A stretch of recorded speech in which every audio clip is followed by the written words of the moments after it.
Hi, welcome to the Keiser Report. I'm Max Keiser. Pimps are in the news. Put a pimp hat on me. Yeah, give me that pimp hat. Yeah, now we be pimpin'. Why do I talking about pimps? Well, we've got Barack Obama. Here's a video of Barack Obama on his way to pick up the Peace Prize. Pimpin', y'all. Pimpin', gonna get me some peace. Piece of that military-industrial action. Gonna get a piece of that Wall Street action. Gonna get a piece of the big payday action. Gonna get the big piece of the Wall Street action once I'm out of this White House gig. Obama, the pimp. Yeah. How about those pimps on Wall Street? Goldman Sachs and J.P. Morgan. Guess where they went when they needed money last year to pay out their bonuses, their big pimp bonuses? Drug lords. We're going to be talking about this in detail in a moment with Keiser Report Stacy Herbert, but let me give you a little taste here. $325 billion was laundered by the banks last year for drug lords because they couldn't find any money in the coffer because of the so-called credit crunch, so they went to drug lords, presumably in Afghanistan. And now $325 billion of drug money is in the general economy. Goldman, J.P. Morgan, drug lords, Afghani drug lord snookering, palling around with. Thanks, guys. So add on top of financial terrorism, all the drug addicts are going to die. Thanks, guys on Wall Street. You're really the tops. Speaking of pimps, what about Tony Blair? Now he says he would have invaded Iraq with or without weapons of mass destruction. Tony Blair's a pimp. Tony Blair's a pimp. He's looking for a piece of that defense contractor and weapons cache, y'all. Now remember this.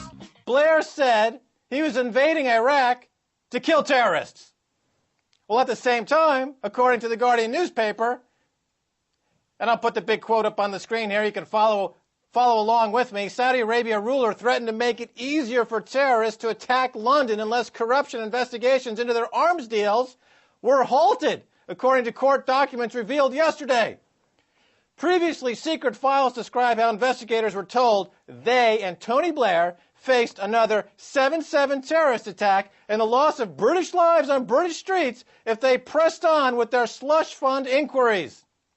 Prince Bandar, the head of the Saudi National Security Council and son of the Crown Prince, was allegedly the man behind the threats to hold back Tony Blair information from Tony Blair about suicide bombers and terrorists. He faces accusations that he himself took more than £1 billion in secret payments from the arms company BAE. Prince Bandar, he be pimpin'. Yeah, Prince Pimpin'. All right, let's get the rest of the updates with Keiser Report correspondent Stacy Herbert. Max. To start off, I have two images to show you that really capture everything that is going on in the globe at the moment. The Obama word cloud is first, and this is from Obama's acceptance speech at the Nobel Peace Prize award ceremony in Oslo this week. As you see, the word cloud represents the words that he used most often in his speech. And you see that war and peace are given equal weighting. So peace is war, war is peace.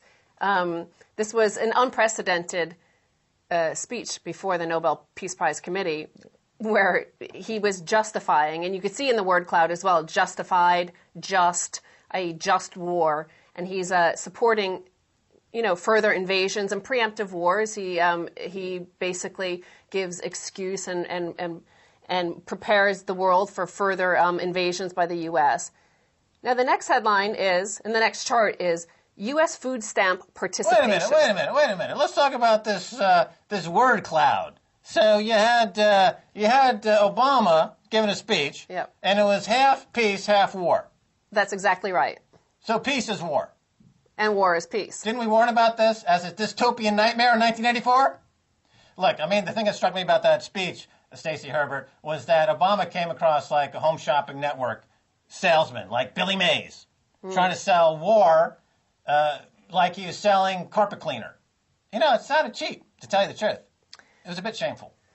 Well, importantly, had George Bush said this same exact speech, and he said similar speeches himself, perhaps not as articulately, but it always got the support of the neocons and the Republicans in America. This speech was universally lauded by the left as well. So the Democrats and the Republicans, Sarah Palin, John McCain, they all came out, Karl Rove, and said that Obama's speech was brilliant. Yeah, they want a piece of the war business. They want the Peace Prize. They be pimping too. Sarah be pimping too. Well, speaking of the war business, this brings me to the next chart, which is U.S. food stamp participation. So here's Obama making the case for further wars. And remember, very few people mention the war cost as a reason for the U.S. financial collapse. But the trillions were wasted just as much in the wars in Afghanistan and Iraq as were in the pits of, the Chicago's Trading Exchange and the New York Stock Exchange. So if you look at this chart, you see that food stamp usage has risen sharply in America, particularly since 2006. So it's up 40%. 1 in 8 Americans are now using food stamps, and 1 in 4 children. Right. Now, these food stamps, it's kind of like the electronic version of the soup kitchens. The soup lines back in the Depression, isn't it? Exactly. And it also puts into context just how almost second world or third world many Americans live as. Because, it's only the equivalent of something like $4 a day that you're living on. Yeah. Well, in a pimpocracy, you're going to have a lot of people living on food stamps. Well, that brings me to the headline, and you referred to it in your opening monologue, which is Drug Money Saved Banks in Global Crisis, claims UN advisor. So this was the UN Drugs and Crime Czar. Yeah. And he said that the $352 billion worth of drugs money coming from Colombia, Afghanistan, Mexico, various drug organizations around the world, that they actually had rescued the financial system because they provided the only liquid investment capital. Yeah, they have to be liquid because in the drug business, you can't really avail yourself to credit default swaps and collateralized debt obligations and being part of Wall Street's Ponzi scheme. You got to be liquid. So they had all this money liquid. I guess some of it was in frozen accounts, some of it was under the purview of the DEA or the CIA or the FBI and other relations to the international drugs and crime syndicate. Remember, we had a guest on our show who was talking about the CIA Afghani heroin trade connection. That was on another program. We're talking to her a couple of what's her name? That's brilliant person. Oh, think of it, Catherine Austin Fitz. We'll have her back on again to talk about it. So the only liquid money was in the drug business. That's what saved America. No wonder they don't want to destroy Afghanistan. Well, as you know, during a global depression, during any depression, cash is king. Debt doesn't work during a depression because it just raises in value. Nobody wants to come to you if you only need more credit, more debt. People don't want to hear from you. Now, the next headline. Cash and cash equivalents. So cocaine in this economy is a cash equivalent. Let's keep that in mind. Okay, continue, please. That's correct. And the next headline, the big banks get bigger. This is actually a chart, and you can see that the big 4 banks in America, Citigroup, Bank of America, JP Morgan Chase, and Wells Fargo, now control almost 40% of all deposits in the U.S. So you see a concentration of wealth and less competition and fewer options for any of the consumers who might want to deposit their money into the bank system. Yeah, what? Okay, so during the next credit crunch, if the drug lords in Afghanistan say no to U.S. bankers, they're just going to take it out of people's deposits, and there's no competition anymore, and you have no choice. Well, that's a nice system.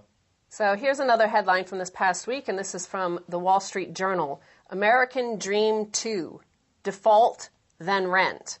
Apparently, more and more Americans are deciding to just walk away from their mortgages because they owe more than the house is worth, and renting instead. Now, the American dream is always this notion that, part of the American dream is that you have to own a home. Yeah. And this is your piece of the American dream. Well, Americans are finding out that actually they save up to 50% renting instead of paying these massive mortgages on these massive McMansions. Well, these are strategic defaults. These are people who are not defaulting because they don't have the money. These are people who have just simply done the math and they realize that defaulting is in their best interest and they're trying to stick it to the banks. I think this is a great idea, and I think anything that sticks it to the banks, that rewards consumers, that rewards the taxpayer, go for it, because you got to fight the pimpocracy whatever way you can.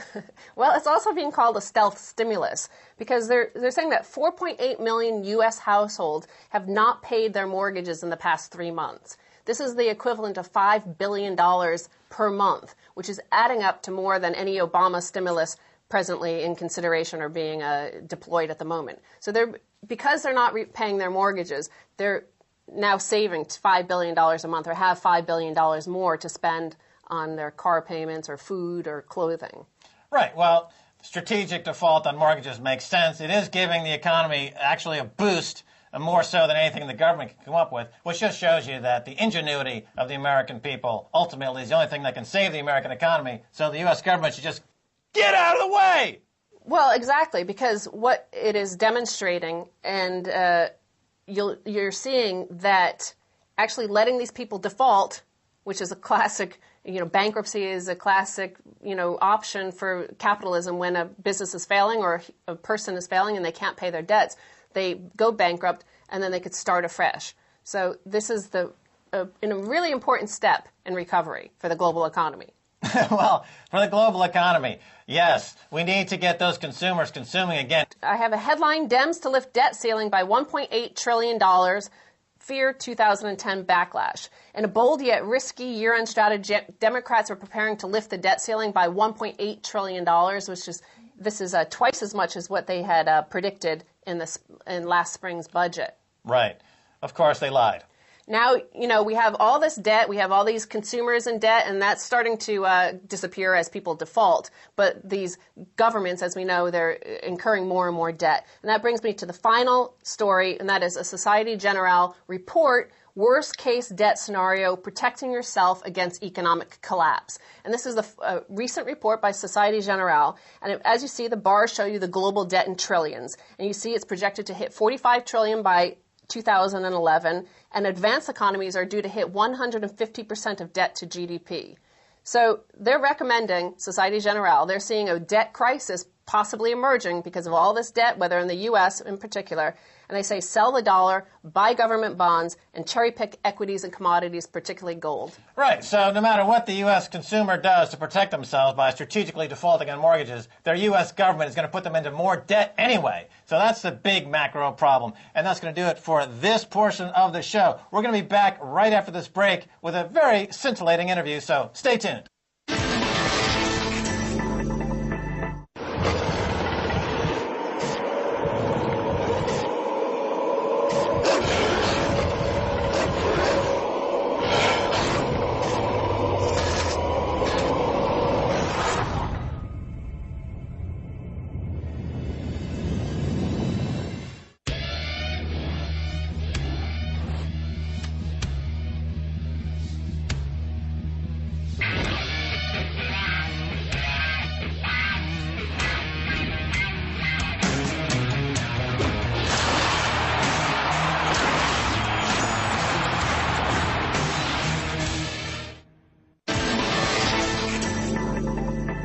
Welcome back to the Keiser Report. As promised, scintillating guest, Charles Goyette, a radio show host, precious metals expert, and the author of a new book out there on the New York Times bestseller list, The Dollar Meltdown, referring, of course, to the U.S. dollar. Charles Goyette, welcome to the Keiser Report. Max, always good to talk to you. Charles, I want to get your response to something that I just saw in the Guardian newspaper in the UK.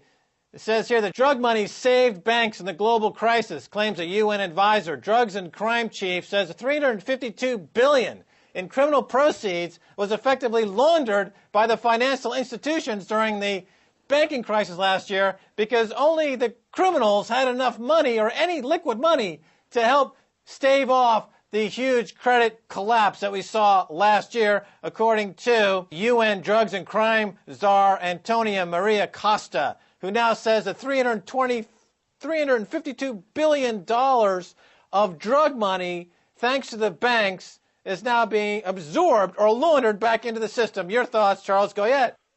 Well, I tell you, I think a lot of government activities are criminal activities to begin with, Max. But none of this should be any surprise. You like to take the profit, the money out of the drug business in the war on drugs. My local newspaper here, Phoenix, Arizona's Arizona Republic Today, has a story about the $1 billion that the United States has appropriated for another war on drugs deal down here. And you know what it is? It's effectively a subsidy to America's helicopter manufacturers. And they kind of split the market. It's half of manufacturer A's helicopters made for Mexico and half of manufacturer B's, and it's a transfer of wealth from the American people to the helicopter manufacturers, purportedly, ostensibly, to fight the drug wars. Of course, it never has anything to it never reduces the flow of drugs into the country. It only runs up the price so that drug cartels can profit even during an economic downturn. This is all madness, man. Well, it doesn't run up the price. It runs up supply. If anything, prices are coming down for good quality cocaine and heroin because of so much supply coming in from Afghanistan and around the world, thanks to these U.S. subsidies by America to these drug lords. I mean, these substances, these organic substances are really cheap. Marijuana would cost virtually nothing if people were growing it in their backyards without fear of being arrested for it. So it's the criminalization of these activities that puts the profit in the activities, and then we're left with over and over again these billion-dollar wars, war on drugs, war on this, war on that, and it's all a transfer of wealth from the people. But let's get to your area of specialty, the U.S. dollar and U.S. gold and gold prices. And you wrote this book about the dollar melting down. Now, why is the dollar melting down, Charles Goyette? Well, government spends irresponsibly. I mean, evidence of that is apparent virtually everywhere. As we speak today, they're on the verge of raising the statutory national debt ceiling again. I mean, we are at the juncture now of the crossroads of inflate or die for the government. There is no other way for the government to continue to keep its voracious appetite fed at this point, other than the monetization of debt and the creation of more U.S. dollars. And we've reached the point, Max, where the rest of the world's kind of onto the game. I mean, this month-old purchase by India's central bank of 200 metric tons of gold should get everybody's attention. This kind of movement is going on all over the rest of the world. Dollar holders globally, their eyes are shifting back and forth as they eye one another, and they wonder who's going to be the first one out the door. All right, so it sounds like the rest of the world wants to wean themselves off of the crack cocaine of the U.S. dollar. They want to kind of go to U.S. dollar anonymous meetings, whereas the people in America want their government to keep supplying all the cheap money they possibly can because they're still addicted to this crack cocaine, the U.S. dollar. Are Americans ever going to, is the rest of the world going to be successful in staging an intervention in getting Americans into a U.S. dollar anonymous meeting, or are they just going to basically sink into the mud of oblivion of history, as all fiat currencies do eventually? Well, the whole unfolding nightmare, in my view, is being designed. It is unfolding in a manner that will leave the American people holding the bag, as has always been the case. I mean, with the nationalization of gold in the 1930s, of course, Americans turned in their gold at $20 an ounce. The price was raised to $35. Foreigners got the benefit. For every ounce of gold that they continue to hold of getting $35 U.S. dollars, the American people were swindled out of billions of dollars as they turned in their gold at one price and the price was suddenly raised. But it was the same thing in the Bretton Woods Agreement, the dollar gold exchange standard, when foreigners could continue to hold American paper dollars and convert them for gold. It was illegal. It was a felony for Americans to hold monetary gold, but at least foreigners could stand in line at the London Gold Pool, and if they got in line early enough, they could convert their paper dollars for gold, but the American people got fleeced on the deal. And in my view, Max, the same thing has gone on now. I mean, the 2008 bailout, the panic bailout of Freddie and Fannie was sold to the American people on the basis that this was to bail out the American people, but you didn't see anybody in Kansas City getting bailed out in this thing. All you got was, a $200 billion appropriation, or actually not even an appropriation, to reliquify investors in Fannie and Freddie, people like the Chinese, who are then able to roll out of those non-guaranteed investments and roll slowly into Treasury. So who gets left holding the bag? The Fed ends up looking like a broken-down hedge fund with $1 trillion worth of toxic trash on its books that is only absorbed by the depreciation of the dollar at the expense of the American people. So it's the same old thing over and over again, generation after generation. All right, so the U.S. dollar over the past 10 years has been depreciating against other various currencies at about 6% a year. Now, here's a question, Charles Goyette.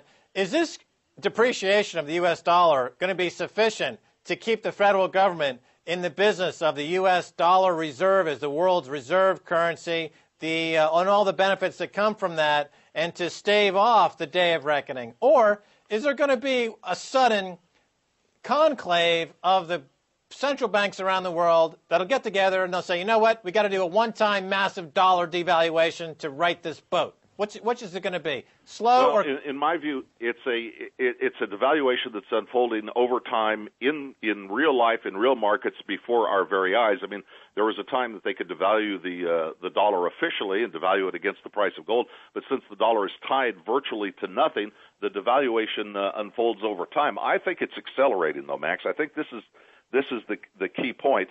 I don't think that necessarily all the central banks of the world want it to happen in this way, but you can't fleece people forever with a worthless, irredeemable paper currency. People begin to wake up, and this is what's happening now. They don't all wake up at the same time, but it begins to snowball, and then we have a big problem. Okay. Now, some would argue that the world is full of fiat currencies. As a matter of fact, every single currency in the world is a fiat currency. None are backed by gold. And that the U.S. dollar, in a world of leper currencies, is the leper with the most fingers.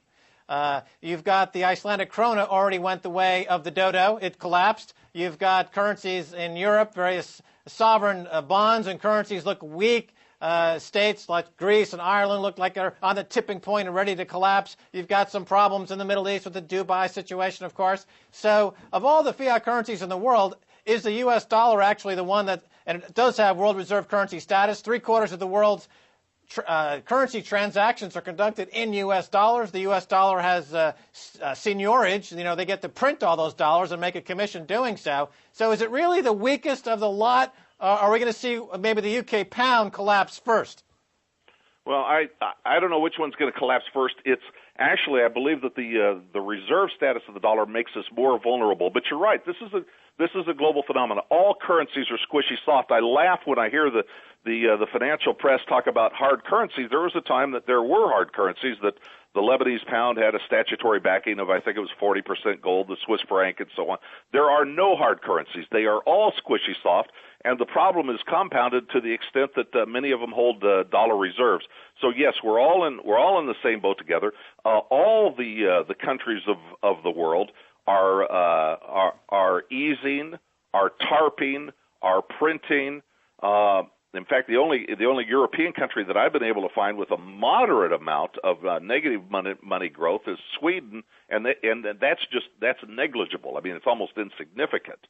Right. So well, of course it is a global phenomenon. I think by the time we get through this crisis, on the other side of this crisis, people are not going to be willing to trust irredeemable paper currencies of any denomination with anybody's picture engraved with the scroll work of any nation.